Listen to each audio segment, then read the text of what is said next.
The Porter Street row home stood silent in the pre-dawn darkness, their brick facades pressed together like books on a shelf. A maroon Cadillac pulled to the curb at number 2117. Philip Testa, 56 years old and the newly minted boss of the Philadelphia crime family, stepped out into the chill night air. He was returning from a late-night meeting at a social club, the kind of quiet, unremarkable business that had defined the neighborhood for decades. Across the street, the windows of Zesto's Pizza reflected the orange flickering glow of the streetlights. A few blocks away, the Italian market was still hours from the morning rush of produce vendors and butchers. The neighborhood was quiet in that specific way. Cities are quiet in the deep hours of night. A silence earned by generations of people who knew when to keep their eyes closed and their mouths shut. Philip Testa walked toward his front door, keys in hand. It was a walk he'd made thousands of times up the 3 concrete steps across the wooden porch. It was muscle memory, a ritual of a man who felt entirely secure in the heart of his own territory. He never saw the shadow in the car down the block. He never noticed the slight irregularity in the floorboards beneath his feet. As his key touched the lock, the silence of Porter Street didn't just break, it ceased to exist. A wall of white light and concussive force tore through the pre-dawn air. The blast was so violent it shattered windows 3 blocks away and cracked the glass at Zesto's across the street. In an instant, the wooden porch disintegrated, hurling the man known as the Chicken Man into the debris-strewn gutter. Neighbors poured into the street in bathrobes, finding a scene of impossible carnage. The front of the Testa home was a smoking ruin of splintered wood and twisted metal. Remarkably, amidst the brick fragments and rising smoke, Philip Testa was still breathing. He would cling to life for another 90 minutes at St. Agnes Hospital, but the world he knew was already gone. The explosion on Porter Street did more than kill a man. It signaled the violent death of the Gentle Dawn era. As the smoke cleared over South Philly, it was obvious to everyone watching a new age of fire and blood had begun. The geography of South Philadelphia wasn't defined by official boundaries. It was mapped by spheres of influence, invisible borders that every resident understood, but no outsider could see. The neighborhood between Broad Street and the Delaware River, from Washington Avenue south to Oregon Avenue, functioned as an independent nation within the city.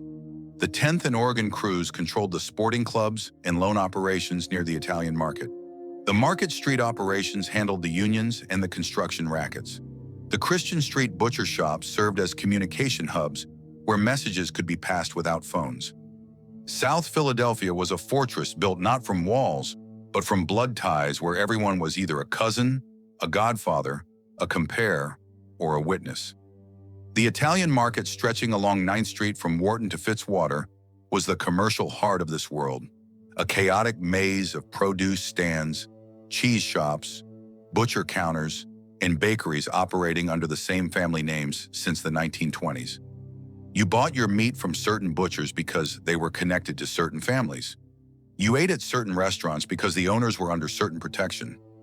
You never asked direct questions, never talked to strangers about neighborhood business, and never spoke to the police about anything you might have seen or heard. Philip Testa understood this geography intimately because he'd spent his entire life in a 6-block radius.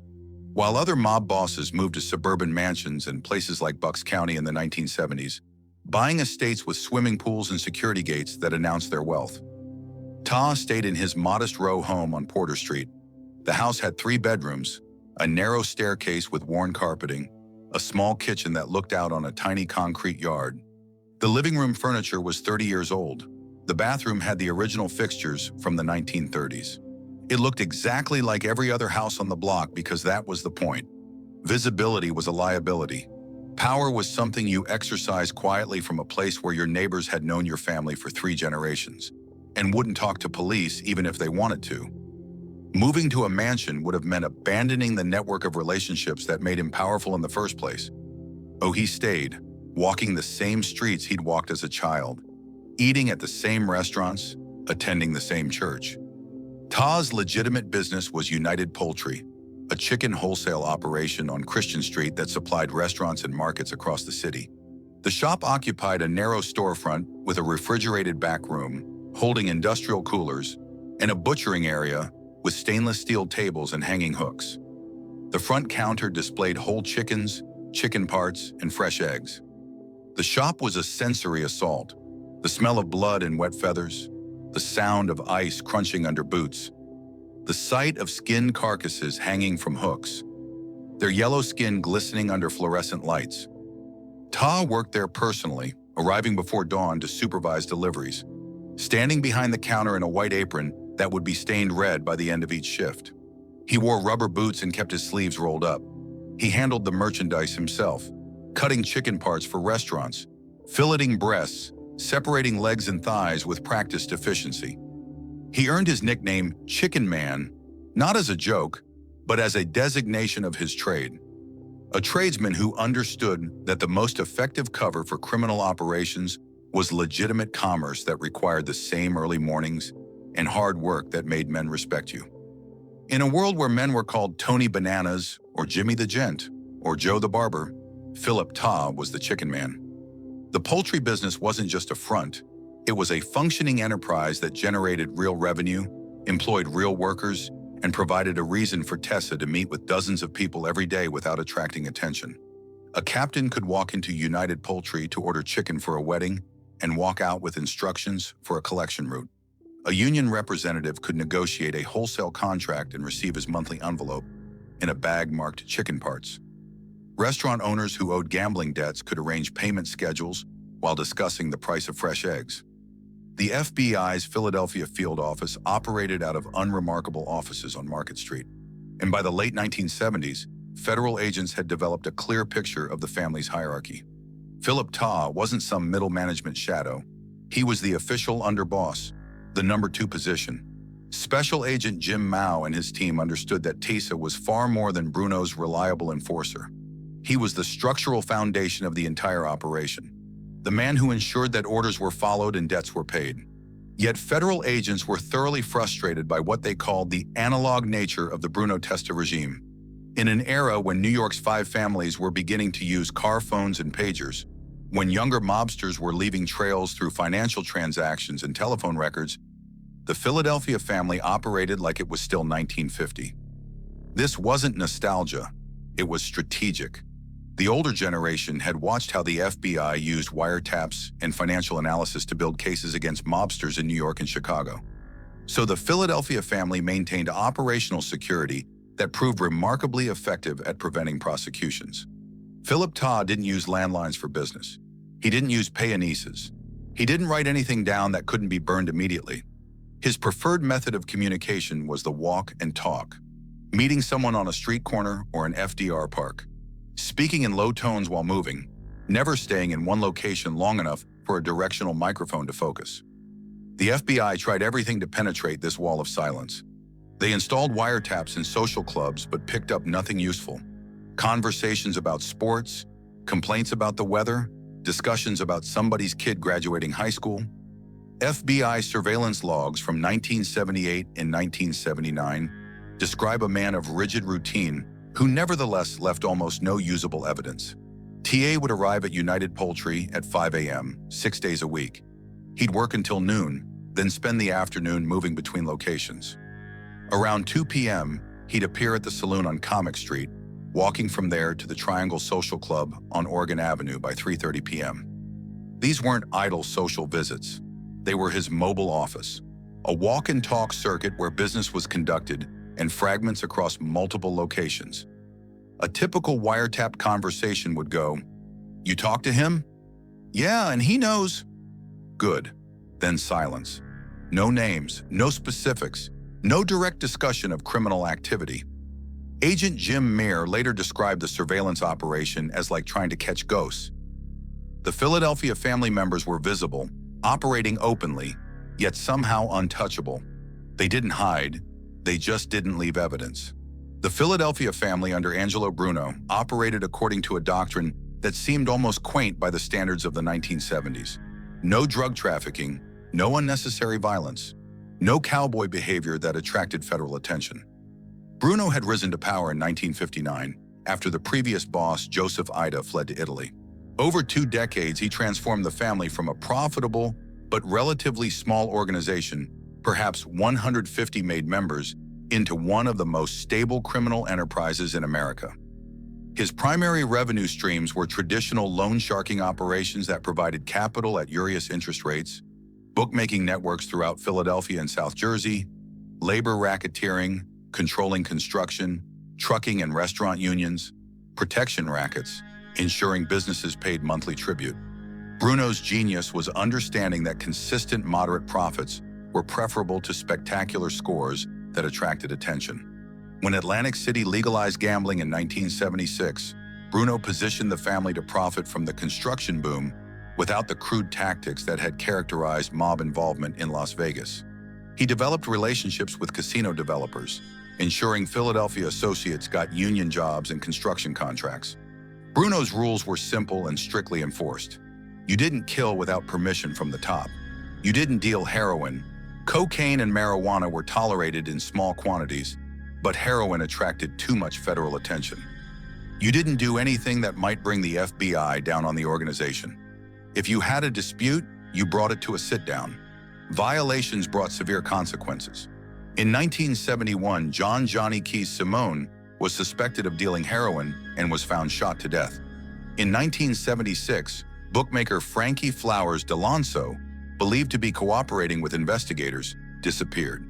His body was never found. These killings were exceptions, not the rule. But by the late 1970s, a new generation was watching the massive profits from the heroin trade in New York and feeling left behind. The Gambino family under Paul Castellano was making tens of millions annually from heroin. Young members of the Philadelphia family looked at their own earnings, a few hundred a week from bookmaking, and saw families like the Gambinos, with bosses in mansions driving Cadillacs. Men like Nicodemo, Nicky Scarfo, and Salvatore Chucky. Marino viewed Bruno's restraint not as wise but as weak, not strategic, but cowardly. Scarfo occupied a unique position. Bruno had exiled him to Atlantic City in the early 1960s after a violent incident at the Oregon Diner in 1963, where he'd stabbed a man during an argument. The exile was meant as punishment. Atlantic City in the 1960s was a declining resort town. But when gambling was legalized in 1976, Scarfo suddenly found himself in the right place at the right time. He built a crew, established rackets in the casino construction industry, and became wealthy. More importantly, Scarfo maintained a close alliance with Philip Testa. They were partners who understood that the old guard's conservative approach was leaving money on the table. Scarfo was everything Testa wasn't. Flamboyant, paranoid, openly violent. He wore expensive suits, lived in a luxury apartment overlooking the ocean, and ate at the best restaurants. He flaunted his wealth in ways Bruno would have considered suicidal. The Young Turks couldn't move against Bruno directly. That would violate Mafia protocol and bring down the Commission's wrath. The Commission, the ruling body composed of the bosses of New York's 5 families plus bosses from other cities, had strict rules about succession. You didn't kill a boss without approval, but they could wait and watch. Philip Testa occupied a unique position in this brewing conflict. He was Bruno's most trusted enforcer, a man who'd proven his loyalty over decades. Growing up with Bruno, working alongside him since the 1950s, Testa was the man Bruno called when someone needed to be straightened out, talked to, intimidated, or eliminated. FBI informants from the 1970s reported that Testa personally beat a bookmaker who'd been holding back tribute, breaking the man's ribs and jaw. He had a reputation for brutal efficiency. Yet Testa was pragmatic enough to recognize that the world was changing. He had relationships with younger members.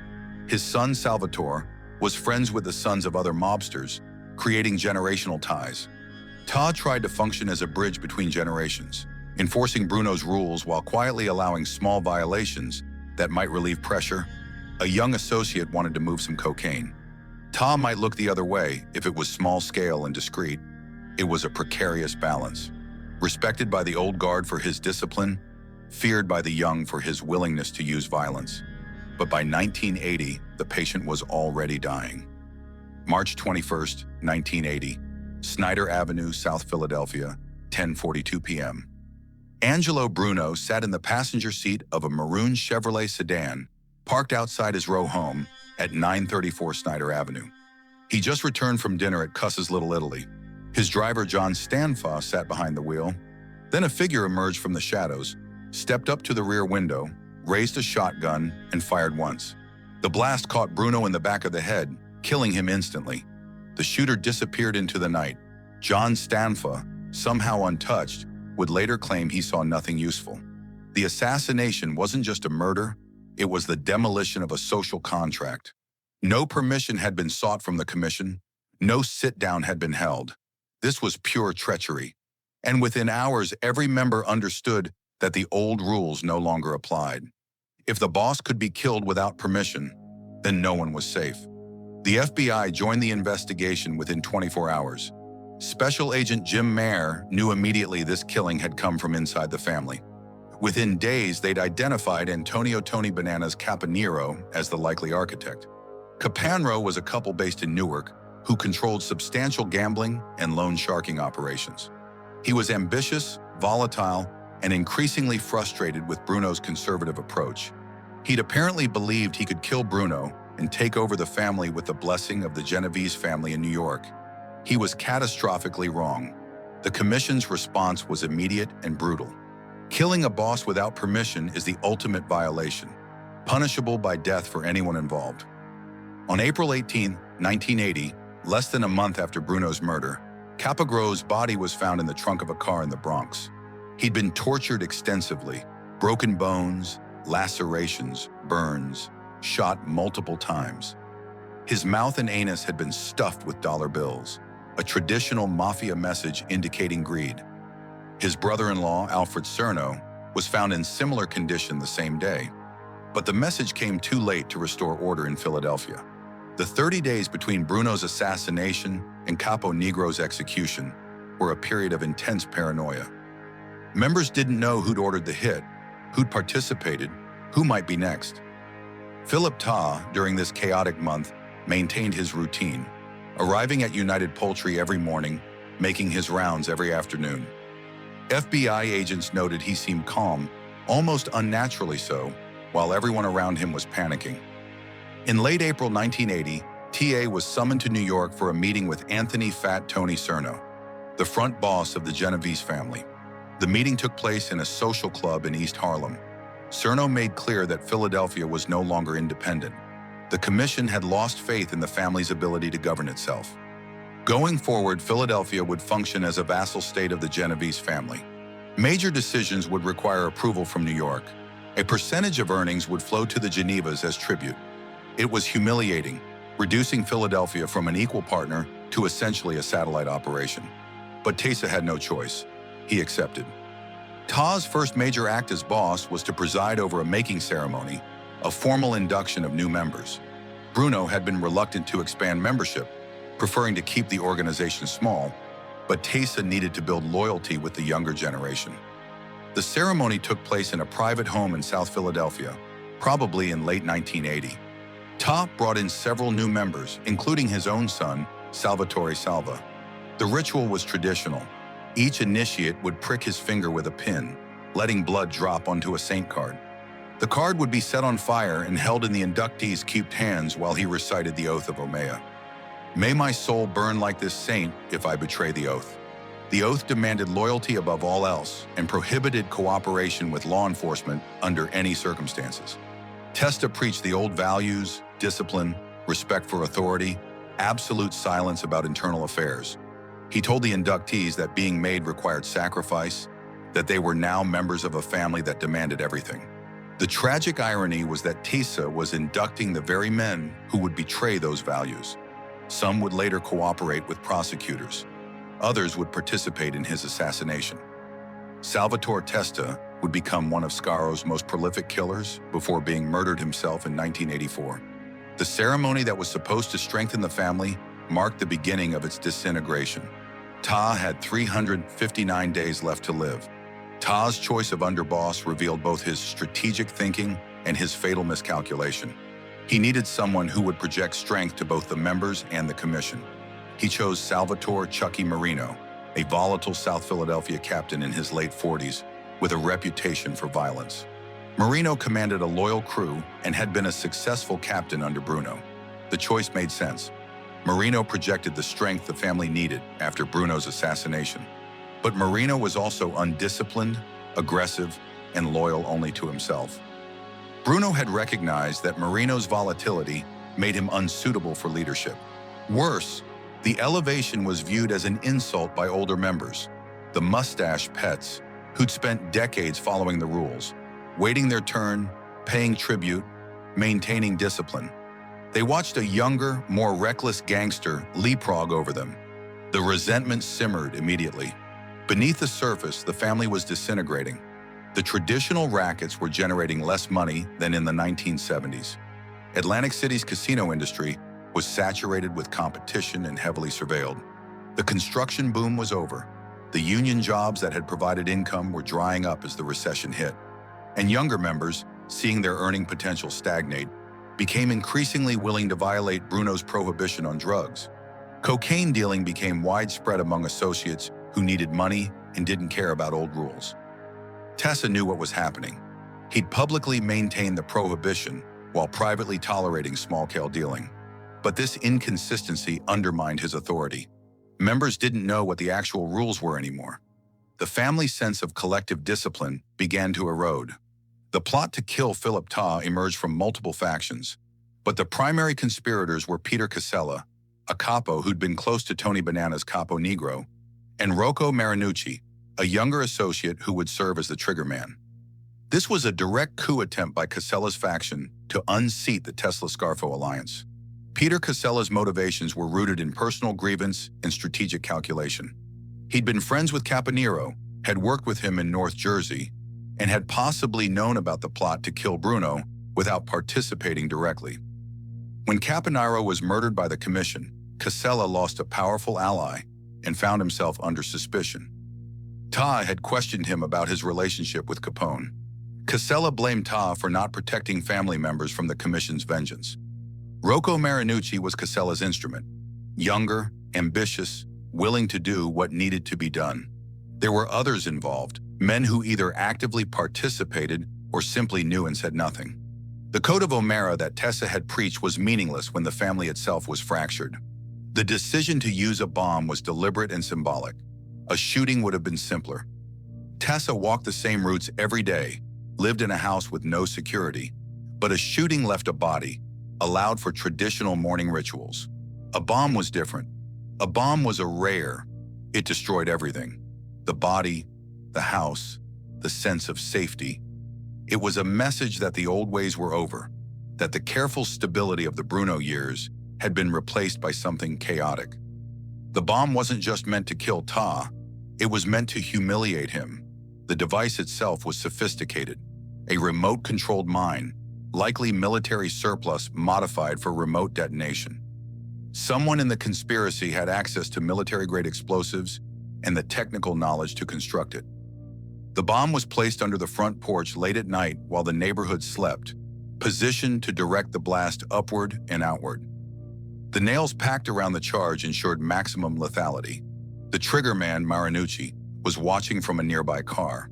He would have waited hours, sitting in darkness, watching 2117 Porter Street. At 2:50 a.m., Testa's car pulled up.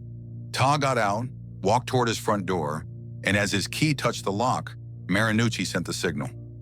The succession question was resolved almost immediately. Nicky Scarfo returned to South Philadelphia as the new boss. The commission approved the elevation. There were no other viable candidates. Chucky Marino was too volatile. The older generation was exhausted. Scarfo had a functioning crew and had proven himself in Atlantic City. The commission needed someone strong enough to prevent complete collapse. They would come to regret this decision. Within months, Scarfo began a purge. The first target was Rocco Marinucci, identified through informants as the triggerman. On March 15, 1982, exactly 1 year after the Porter Street bombing, Marinucci was found dead in the front seat of his car. He'd been shot multiple times, but the final detail sent a message through the underworld. Marinucci's mouth had been stuffed with unexploded firecrackers. The symbolism was unmistakable. He'd killed with a bomb. Now he'd die with fireworks in his mouth. The 1-year anniversary timing was equally deliberate. This wasn't the quiet, surgical violence of the Bruno era. This was violence as performance art designed to intimidate and terrify anyone who might consider challenging Scarfo's authority. Angelo Bruno had ordered hits rarely, viewing murder as a tool of last resort. Philip Testa had tried to maintain that restraint. Nicky Scarfo turned murder into spectacle, using killings to send messages and demonstrate his willingness to do things even other mobsters found excessive. Salvatore Testa, Philip's son, became one of Scarfo's most reliable killers. Not because he'd betrayed his father's memory, but because they shared a common enemy, the Casella faction that had orchestrated Philip Testa's assassination. The bond between Scarfo and Salvi was forged in their mutual quest for vengeance. Salvi was young, in his 20s, but he understood that avenging his father meant hunting down everyone connected to the Porter Street bombing. Scarfo used Salvi for numerous hits between 1982 and 1984. Salvi participated willingly, participating in at least 6 murders, establishing himself as the new regime's most effective enforcer. He was intelligent, ruthless, loyal, and capable of extreme violence without hesitation. The relationship was genuine at first, 2 men united by their connection to Philip Testa. But popularity eventually made Scarfo paranoid. By 1984, Salvatore Testa had become too well-liked, too respected, too obviously capable of leading the family himself. Scarfo's paranoia now turned inward. In September 1984, Salvatore Testa was shot to death by his own associates at a meeting he'd been told was to discuss a promotion. He was 28 years old. The tragic irony was complete. Salvi had stayed loyal to avenge his father, had become Scarfo's most effective soldier in destroying the conspirators, only to be murdered by the same man he'd helped install as boss. The body count mounted with sickening regularity. Between 1981 and 1986, the Scarfo era produced at least 20 mob-related murders in Philadelphia. More violence in 5 years than the previous 20 years combined. Each killing was more brazen than the last. Bodies were left in public places, in cars on busy streets, in trunks near the airport, in vacant lots. This wasn't discretion. This was advertisement. The Philadelphia media covered the mob war extensively, running front-page stories, connecting the dots between killings. This was exactly what Angelo Bruno had spent 2 decades trying to avoid. The constant headlines attracted federal attention that couldn't be ignored. The FBI, which had struggled to penetrate the Bruno Testa regime's wall of silence, found Scarfo's operation much easier to infiltrate. The younger generation of mobsters didn't have the discipline of the old guard. They talked on phones discussing business in ways that could be intercepted. They met in public places where they could be photographed. And most critically, they violated O'Mara when arrested. The first major break came in 1986 when Nicky Crow Caramandi, a Scarfo soldier facing murder charges, agreed to cooperate with federal prosecutors. Caramandi had been loyal, participating in numerous crimes on Scarfo's orders. But when arrested and faced with life in prison, he made a calculation that would have been unthinkable under Bruno. He decided to talk. His cooperation provided the foundation for a massive RICO case. Caramandi testified about murders he'd participated in, including detailed accounts of how hits were planned and executed. He described the internal structure of the family. He provided information about business operations, loan sharking networks, bookmaking, drug dealing.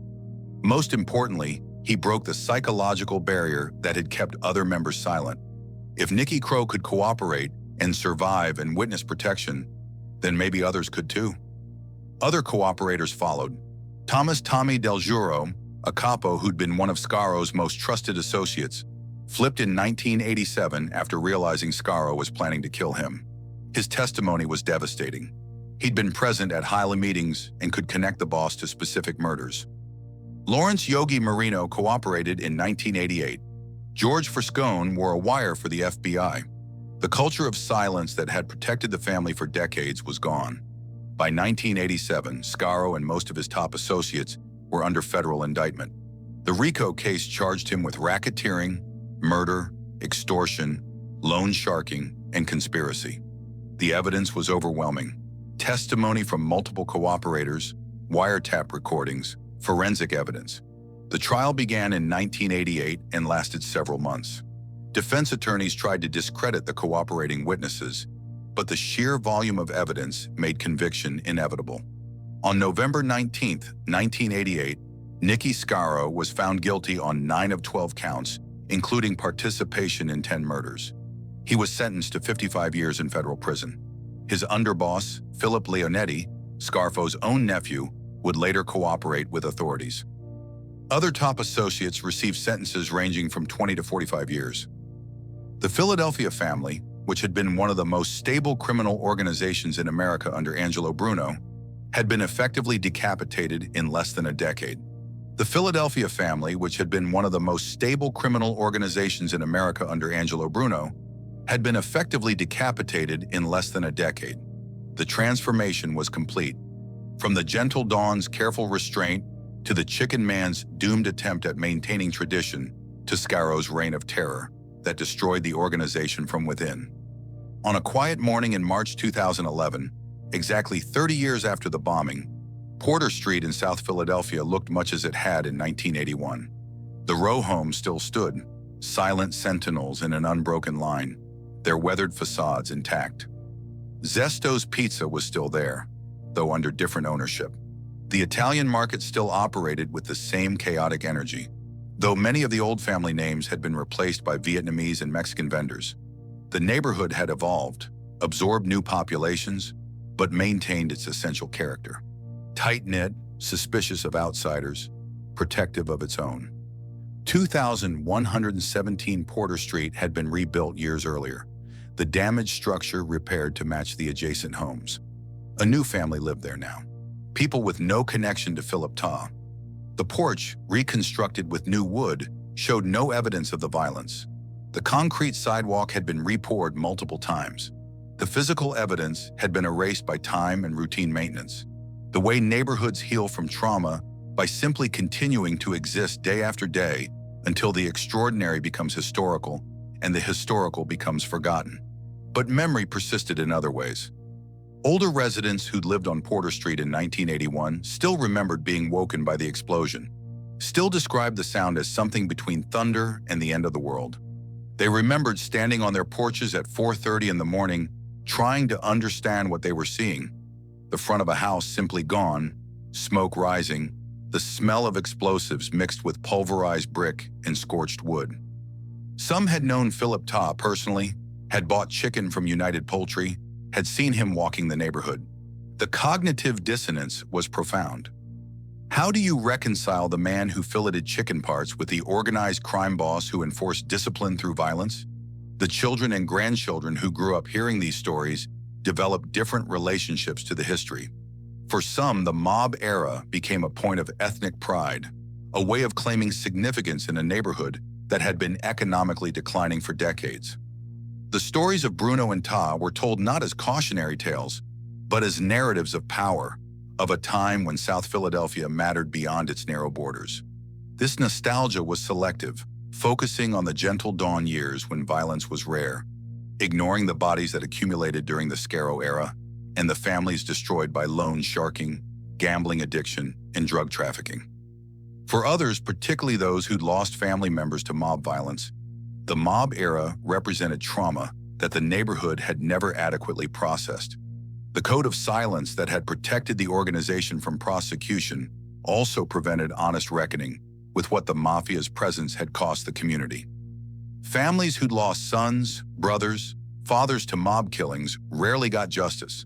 The psychological damage of living under a system where violence was always implied but rarely discussed had created generational patterns of mistrust and insularity. Philip Testa's legacy was complicated in ways that made simple judgment impossible. He wasn't a reformer. He was a career criminal who'd participated in numerous violent crimes and built his power through intimidation and brutality. He enforced a system that exploited vulnerable people, destroyed families through predatory lending, and normalized violence as a solution to disputes. Yet he'd also tried to maintain traditions of discipline and restraint that represented a genuine attempt to prevent the chaos that ultimately destroyed the organization. His fatal miscalculation wasn't moral, it was strategic. He believed that the old rules could survive in a world that had moved beyond them. The bomb that killed Testa was a verdict. The conspirators were declaring that everything Testa represented, the neighborhood loyalty, the careful routines, the belief that respect for tradition mattered, was obsolete. In their view, power came from fear, not from community relationships. This philosophy worked for exactly 7 years before it destroyed the entire organization. The broader trajectory of American organized crime followed patterns similar to Philadelphia's experience. The traditional mafia families that had dominated the underworld since Prohibition declined throughout the 1980s and 1990s, weakened by RICO prosecutions, internal cooperation, and changing criminal markets. The careful discipline that had sustained organizations like Philadelphia's under Bruno couldn't compete with the massive profits from drug trafficking. But engaging in drug trafficking attracted the kind of federal attention that made traditional operations impossible. By the 2000s, federal authorities estimated that traditional mafia families had lost perhaps 70% of their power compared to their peak in the 1970s. Total made members in Philadelphia declined from roughly 150 in the Bruno era to fewer than 20 by the mid-1990s. On Porter Street, the morning routine continued as it had for decades. Residents left for work, children walked to school, vendors in the Italian market set up their displays. The neighborhood that had once been the fortress of one of America's most powerful criminal organizations was now just a neighborhood. Historically interesting maybe, but functionally ordinary. But if you knew where to look, if you walked the routes that Philip Testa had walked every afternoon, if you ate at the restaurants where he'd eaten for 20 years, you could still sense the ghost architecture of that vanished world. The buildings were still there. The Triangle Social Club was now a legitimate business.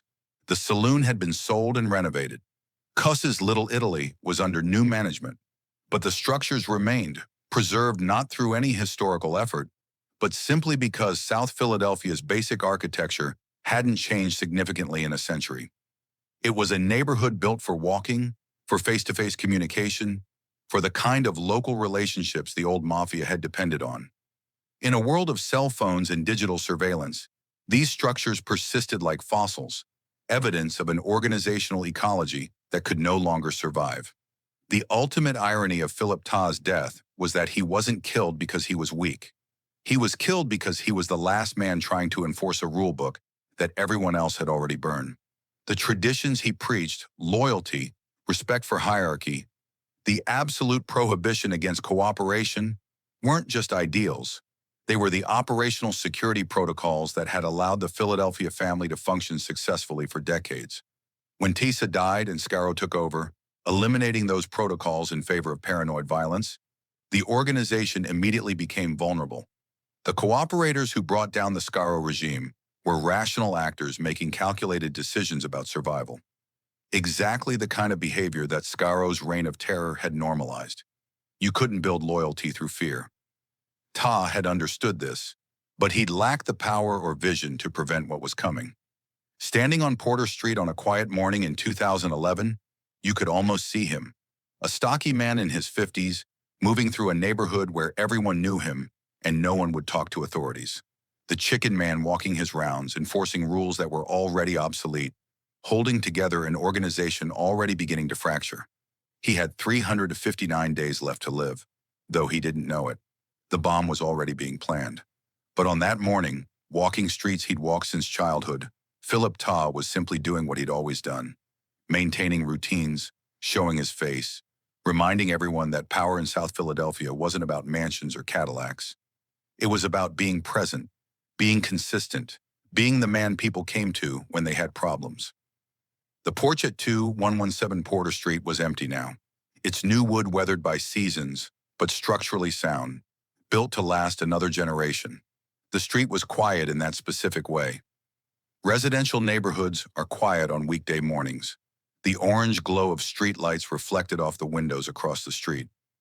Everything looked peaceful, ordinary, safe, but the concrete still held the memory, invisible but permanent, of a moment when the careful stability of decades exploded in fire and blood, when tradition died violently at dawn, when the chicken man's long walk through South Philadelphia finally ended in the ruins of his own home, killed by the very system he'd spent his life trying to preserve.